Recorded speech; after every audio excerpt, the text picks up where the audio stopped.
Is Roger Federer okay? That is the big question after tonight's epic 5-set win over Frances Tiafoe. I'm reluctant to call it epic because it was mostly epically terrifying, right? It was an epically frightening match for Fed heads, and it was epically sloppy in that first set. That fourth set too sometimes for Roger. Mr. Goats over there on the chair. Sorry, I know you guys have missed him.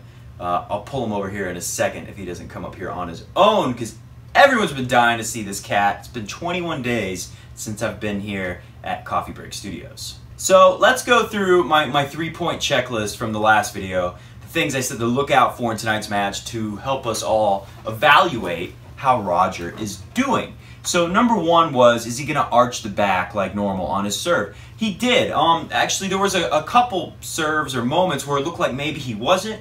I can't remember who, I'm sorry. Somebody was tweeting at me, it looks like he's not arching his back all the way. He was arching the back pretty good. It looked, for the most part, it looked normal to me. Was he slicing the backhand too much? That was the second thing to watch out for. And, you know, obviously in the first set he was slicing it a lot. I think that was more he was nervous, a little uncomfortable. Other nervy points in the match, he was slicing a little too much. But he hit enough, you know, solid one-handed backhand drives for me to not worry about that. And then the third thing was the defense and the movement. We saw a lot of the sliding forehand slice shots that we see Dimitrov doing. And Roger was doing that, you know, actually. So that was pretty cool. I think you got to be feeling pretty good. You got to be pretty confident your body's okay, your back's okay to do that shot several times like Roger did tonight. And the movement, you know, it didn't look 100% to me, but it looked close. And what Roger said, I got some lines from his on-court interview. This actually kind of confirmed what I was thinking. Roger said, in the first set, I got off to a slow start and maybe had a bit of trouble letting go. And that's exactly what I thought when I was watching this. One, I thought he's not 100%, but he's close enough to 100% where he's going to be able to play at a high level and win this tournament, unless, you know, maybe he played someone like a Zverev or a Kyrgios or a Nadal who were just playing like out of their mind, the very best they can bring. Then I don't know. But still, I think Roger is moving well enough, healthy enough to be able to beat just about anyone in his tournament, even if they play pretty well. Roger's just got to play great.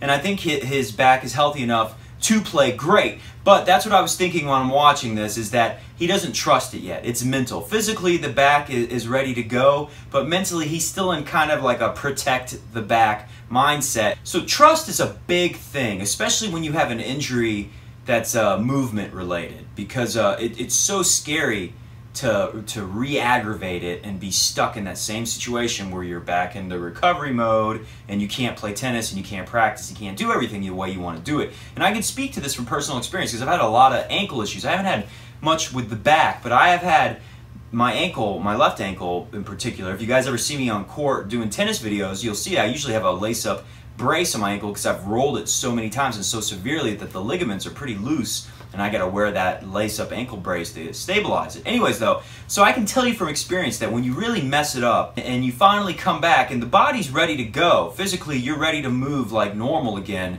but mentally it's so hard to trust it and just go, just move it. You want to put all your weight on the ankle. I'm talking about the ankle, but I'm telling you for the back, it's still going to be kind of similar in that it's a movement related thing. You don't want to move like you normally do because you're scared you're going to re-aggravate the injury. And Roger said that he had a hard time letting go in that first set, and he was a little bit rusty, a little bit of a slow start. So that's a good sign, guys. I think that's a really good sign because Roger basically confirmed what I was thinking.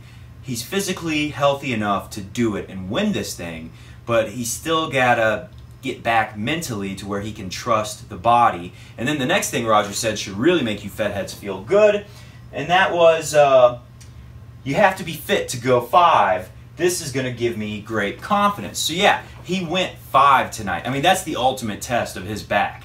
And he did it. So now he knows, okay, the back is ready. Now, don't get me wrong. I guarantee you he's still going to be a little worried. He's probably going to be scared throughout most of this tournament, if not the whole thing. Because think about it, it's got to be terrifying for him the way it happened in Montreal. You know, everyone said, oh, he's about to win the tournament. No one thought he was going to lose in that final to Zverev, even though Zverev is such a great young talent. And then the back was just gone. It just left, and he was out of luck. There was nothing he could do, you know? He must have felt powerless. It must be a really horrible feeling, especially for someone like Roger, who's used to winning so much and having the body cooperate for the majority of his career. So don't get me wrong, he's still going to think about it and be a little nervous about it, but he also knows that if he's going to win the tournament, he's just got to let go and play freely. And after tonight, it's going to be a lot easier to do that. The last thing I'll leave you Fed heads with tonight, because I'm exhausted from my 8-hour drive home and this late nerve-wracking match. Roger said the preparation was a bit compromised. Don't forget that Roger has a system, and obviously it's a good system. It's worked well over the years. He's won a lot. Mr. Goat, are you going to come over here? So Roger's got this awesome system. Oh, poor Mr. Goat. He's so mad that I was gone forever. Anyways, Roger's got this great system, and he wasn't able to do it. He didn't get to prepare the way he's used to. So don't be surprised by tonight. And then Frances Tiafoe is awesome. The guy's amazing. He hits the ball just about as hard as anyone on tour. He's probably one of the fastest guys on tour. The fact that Roger was able to hang in there and beat the guy in 5 sets, clearly this is a young guy who's in great shape. I mean, that's big time for Roger to come through. Roger's going to have major, look over there, Mr. Goat, they all want to see you. Roger's going to have major confidence from this. And his next round is going to be a lot easier. He's probably going to play Mikhail Yuzny. If you guys don't know who he is, he's an older guy with a one-handed backhand, and he doesn't hit the ball super hard, and he's not super fast. So Roger's going to be okay. The second round is going to be a great opportunity for Roger to fully get that confidence back and go out there and play a very pretty match like what we're used to seeing. Anyways, it's a late night for me. I'm not back in the swing of things, and I'm a wreck after watching that crazy up and down match. I'm ready for bed. I have nothing to sip. It's a quick sip with nothing to sip. I'm sorry, I really screwed this one up. Mr. Goat usually fixes my drinks for me. It's really his fault. So I won't sip anything, and I don't have another slogan. Thumbs up, grab your twirl. I guess I'd like to do that a lot.